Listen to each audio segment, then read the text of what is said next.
Hey English learners, welcome back to exam Gurukul. पिछली video में हमने गेट को ऑर्डिनरी वर्ब के रूप में सीखा था, लेकिन आज इस वीडियो में बात करने वाले हैं गेट एज कॉजेटिव वर्ब। अभी कॉजेटिव वर्ब क्या है? बहुत ही इंटरेस्टिंग है। अभी तक तो आपने काम खुद किया था, अब आप काम किसी और से कराएंगे, बस तभी हमें कॉजेटिव वर्ब यूज करनी है। एग्जाम्पल देखिए, चीकू ने पीकू से फल तोड़वाया। अब यहाँ पर चीकू ने फल खुद नहीं तोड़ा है, पीकू से फल तोड़वाया है। आपको आ रही है बात समझ में? यानी एक्शन जो फल तोड़वाने का हो रहा है वो कौन कर रहा है? पीकू। लेकिन करवा कौन रहा है? कारण कौन है? चीकू। चीकू ही कॉज है, इसलिए उसके साथ कॉजेटिव वर्ब यूज होगी, क्योंकि वो डायरेक्ट खुद एक्शन नहीं कर रहा है, किसी से करवा रहा है। जब हम किसी से काम करवाते हैं तब कॉजेटिव वर्ब का यूज होता है। तो आज हम गेट को ऐसे ही कॉजेटिव वर्ब के रूप में पढ़ने वाले हैं। वीडियो बहुत ही इंटरेस्टिंग होने वाली है। गेट कॉजेटिव वर्ब के रूप में भी दो तरीके से काम करती है, एक एक्टिव सेंटेंस में और एक पैसिव सेंटेंस में। पहला रूल देखिए, to convince or persuade someone to do something. अब किसी को परसुएड करना, काम करने के लिए, किसी को कन्विंस करना। परसुएड यानी कि राजी करना काम करने के लिए, यानी आप काम खुद नहीं करेंगे, किसी और से करवाएंगे। तो ये हो गया एक्टिव सेंटेंस। जैसे, और इसके लिए फॉर्मूला क्या लगेगा? Subject plus gate plus other person जिससे आप काम करवा रहे हैं, और उसके साथ लगाएंगे आप टू इन्फिनेटिव, यानी टू के साथ V1 वर्ब की फर्स्ट फॉर्म। इन्फिनेटिव की वीडियो में हम सारा सब कुछ पढ़ चुके हैं कि इन्फिनेटिव क्या होता है। आई होप आपको ये कॉन्सेप्ट, तो बेसिक कॉन्सेप्ट क्लियर होने चाहिए कि टेंसेस हम कैसे बनाते हैं, इन्फिनेटिव, मॉडल वर्ब्स क्या हैं। तो उसके बाद फिर इसमें कोई प्रॉब्लम नहीं होने वाली। अब दूसरा पॉइंट आता है टू गेट समथिंग डन। अब कुछ काम करवाना। पहला था पॉइंट किसी से करवाना, अब है कुछ काम करवाना, यानी कि किससे करवा रहे हैं वो मौजूद नहीं है, तो इसका मतलब ये पैसिव हो गया। पैसिव हो गया तो इसका स्ट्रक्चर लगेगा सब्जेक्ट के साथ गेट प्लस ऑब्जेक्ट और प्लस V3, यानी वर्ब की थर्ड फॉर्म जिसे हम पास्ट पार्टिसिपल भी बोलते हैं। बस इतना डिफरेंस है। तो ये तो हो गई एक किताबी बातें। अब ज़रा एग्जाम्पल लेते हैं। पहले तो कॉजेटिव वर्ब का ज़रा और ऑर्डिनरी वर्ब का डिफरेंस समझिए। जैसे, I am cutting my hair, मैं अपने बाल काट रही हूँ, यानी कि मैं सब्जेक्ट और खुद ही एक्शन कर रही हूँ, तो ये नॉर्मल सेंटेंस हो गया, इसमें कोई प्रॉब्लम नहीं है।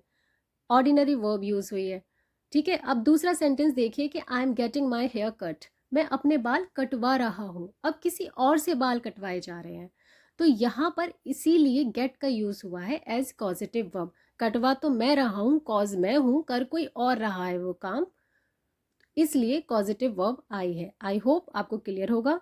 और टेंस के अकॉर्डिंग ये बदलती रहेगी, यानी कि यहाँ पर कंटिन्यूस टेंस है तो गेटिंग हो गया है। आई होप आपको टेंस की पूरी नॉलेज है।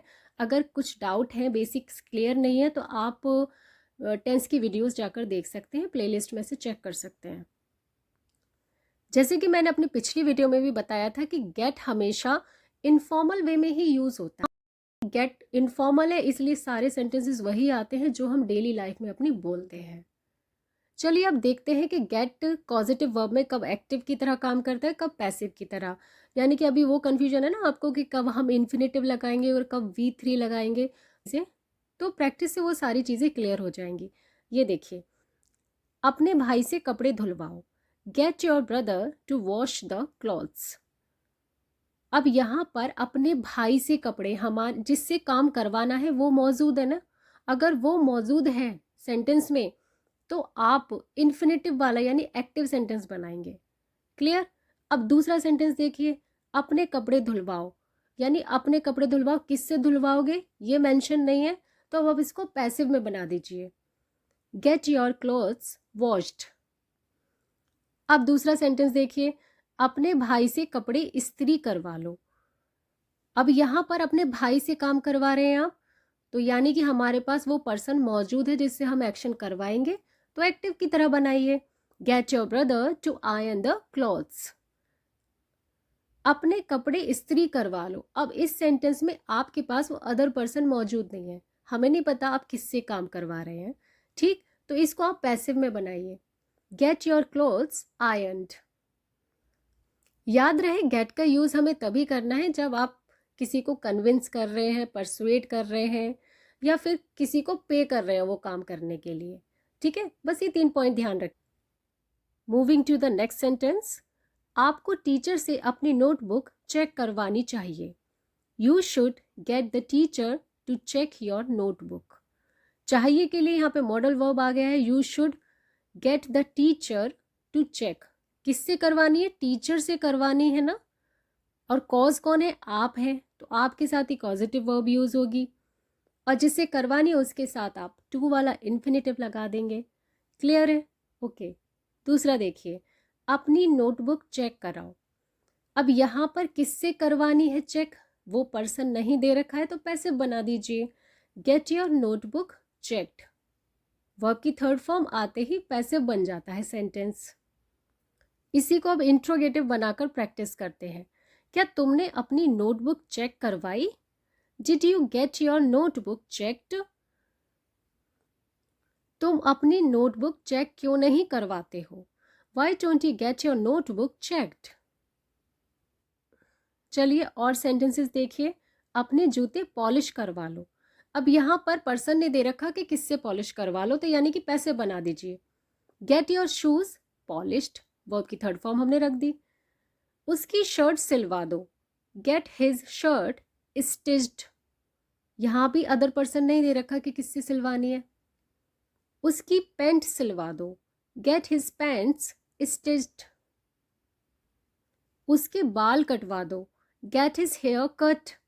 आई होप कॉन्सेप्ट क्लियर होता जा रहा होगा। अगर अभी भी कोई डाउट है तो एक बार फिर से वीडियो देख लीजिए, कोई भी डाउट नहीं रहने वाला। कॉन्सेप्ट बिल्कुल क्रिस्टल क्लियर अपने माइंड में रखिए कि हमें कहाँ गेट को यूज़ करना है। ओके, दूसरा सेंटेंस देखिए। रविवार को मैं अपने बाल कटवा लूँगा। वो कह रहा है मैं रविवार को अपने बाल कटवा लूँगा, फ्यूचर की बात है तो आप विल ही लगाएंगे। I'll get my hair cut on Sunday।